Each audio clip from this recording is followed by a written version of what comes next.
Alors dans cette petite vidéo, je te propose la résolution d'un exercice d'optimisation du second degré avec comme exemple un exercice d'application à l'économie. Donc on souhaite mettre sur le marché un nouveau produit dont la demande, correspond donc au nombre d'objets vendus, est donnée par la relation suivante, donc x égale à 660 moins 22p. Avec P, le prix de vente, les coûts de production se montent à 820 francs, plus 7 francs de frais variables par objet. Et on nous demande donc dans un premier temps de déterminer les fonctions qui donnent le revenu, le coût et le bénéfice en fonction du prix. Donc on va faire ça. Alors ici on a donc la relation qui permet d'exprimer le lien d'interdépendance entre la demande et le prix. Évidemment la demande va évoluer en fonction du prix de vente de l'objet. C'est-à-dire que selon une étude de marché, la relation est la suivante. C'est-à-dire que ce qui est dit ici, c'est que plus le prix est important, moins la demande, donc le nombre d'objets vendus, qui en découlera sera importante. Ce qui est assez logique quelque part. Donc voilà, ça c'est la tendance qui est constatée. Voilà, c'est une façon très simple de voir les choses, parce que souvent la complexité sociologique fait que c'est pas forcément, la demande n'est pas forcément inversement proportionnelle au prix. En général, le prix, ça donne aussi une indication au consommateur sur la qualité. Et donc, c'est pas seulement, la réalité sociologique du phénomène est un petit peu plus complexe en général, mais c'est pas grave. Dans ce cas-là, on va admettre que la demande elle évolue de cette façon-là avec le prix. Donc voilà, donc selon une relation affine. Donc nous, on veut la fonction des coûts, des coûts en fonction du prix, du revenu en fonction du prix, et du bénéfice en fonction du prix. Alors on va commencer par les coûts. Les coûts de production, c'est donc la somme des coûts nécessaires à la production des objets qu'on va vendre ensuite, évidemment.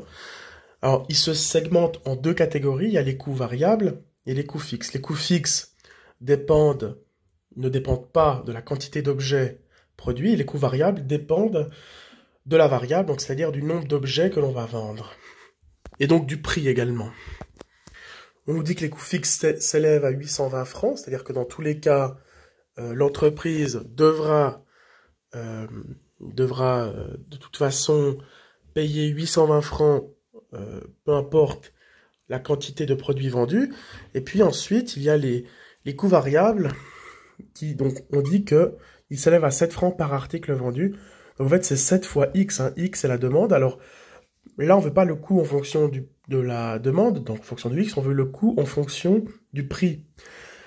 Mais c'est pas grave, parce que de toute façon, X, ça dépend du prix selon la relation suivante, donc on va pouvoir simplement remplacer X par 660 moins 22P. Voilà. Et on va pouvoir déterminer assez facilement les coûts.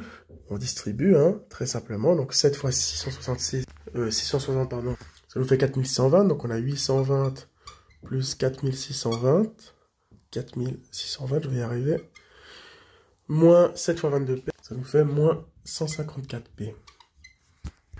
La fonction qui permet donc d'exprimer les coûts en fonction du prix de vente de l'objet mis sur le marché, c'est donc ceci. Maintenant, la fonction revenu. Pour les revenus, c'est assez simple. C'est le nombre d'articles vendus fois le prix unitaire de l'article. Donc c'est finalement X fois P. C'est la demande fois le prix. La demande, elle s'exprime selon la relation suivante avec le prix. Donc ça fait simplement 660 moins 22P fois P. Donc là, on distribue. 660 fois P, ça fait 660P. Et moins 22P fois P, ça fait moins 22P carré. Donc voilà la fonction qui nous donne, donc, qui va exprimer le revenu en fonction du prix. Et maintenant, le bénéfice, comment est-ce qu'on calcule? Le bénéfice, c'est, dans une situation, ce qu'on en tire, ce que le commerçant va en tirer de la situation. C'est-à-dire que, évidemment, il va encaisser une certaine somme d'argent, mais il a quand même dû lui-même investir une certaine quantité d'argent pour la production de ces objets. Donc le bénéfice, c'est un petit peu la résultante. Voilà, donc c'est les revenus, donc le revenu encaissé, moins les coûts de production. C'est la résultante, c'est ce qu'on en tire de la situation. Et donc ici, c'est assez simple, c'est donc moins 22P carré plus 660P, moins, et attention, là, faut pas faire l'erreur, tout ce qui est après le moins va subir le moins, C'est-à-dire c'est moins tout ceci. C'est pas juste le premier élément qui subit le moins. C'est tout ce qu'il y a après qui va se soustraire. Donc ça fait moins 154p plus 5440. Donc du coup ça fait moins 22p carré plus 660p. Moins c'est plus 154p moins 5440. Donc la fonction qui nous donne le bénéfice en fonction du prix, c'est donc moins 22p carré. 160 plus 154, ça nous fait 854, si je dis pas de bêtises. 814. Oui, c'est ça, c'est 814p moins 5440. Donc la fonction qui permet d'exprimer le bénéfice en fonction du prix est la suivante, c'est une fonction polynôme du second degré, tout comme la fonction revenu. On nous demande dès lors de déterminer la fourchette de prix qui assure un revenu positif. Pour ceci, il suffit de regarder quand est-ce que la fonction revenu, qui je le rappelle, est une fonction polynôme du second degré dont la représentation graphique est une parabole, en l'occurrence concave, puisque le coefficient devant le terme au carré est négatif. Eh bien, il faut déjà se demander quand est-ce que la fonction s'annule, et puis elle sera positive évidemment entre les zéros, entre les valeurs où la parabole croise l'axe d'abscisse. Donc il faut regarder quand est-ce que, pour quelle valeur de p est-ce que la fonction s'annule. Donc ça revient à résoudre une équation du second degré qui ne nécessitera pas la formule de Viette, factorisée par p. Donc si on factorise par p, ça nous donne ceci, p fois moins 22, ça fait moins 22p carré, et p fois 660, ça fait 660p.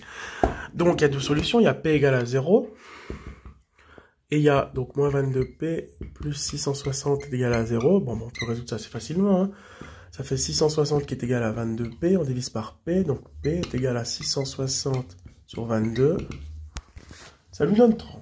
Donc ça veut dire que, donc là c'était à peu près juste ce que j'ai fait, mais ça doit couper en 0.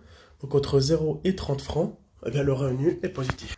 Mais 0 exclu, c'est-à-dire que c'est entre 0 et 30, mais si par malheur le prix est fixé à 0 francs, ce qui n'a pas de sens, ou à 30 francs, le revenu sera nul. Donc il faut que ce soit entre ces deux.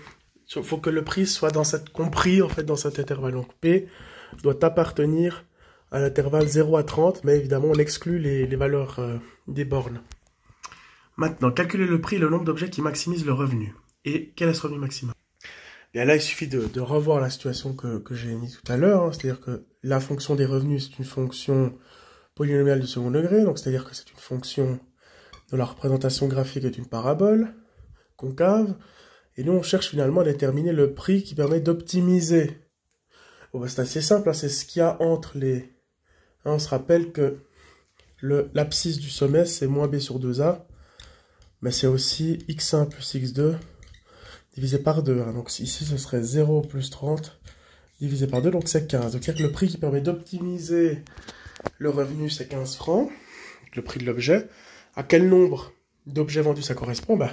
On se rappelle qu'il y avait la relation qui permet d'exprimer la demande en fonction du prix, c'était 660 moins 22p. Il suffit de remplacer p par la valeur du prix qu'on a déterminé, donc 15, et ça nous donne donc le nombre d'objets vendus. Ça nous donne donc 330. Il faudra vendre 330. Enfin, au final, vendre 330 objets suffira. Ensuite, on demande de faire la même chose avec le bénéfice, déterminer la fourchette du prix qui permet de réaliser un bénéfice. Là, finalement, c'est le même principe. C'est-à-dire qu'il faut regarder quand est-ce que la fonction s'annule. En fait, finalement, là, pour la suite, c'est peut-être pas pertinent de l'expliquer parce que c'est exactement la même chose. Il faut regarder quand est-ce que la fonction s'annule. Puis après, il faudra regarder quel est le sommet. Mais voilà, mais finalement, voilà.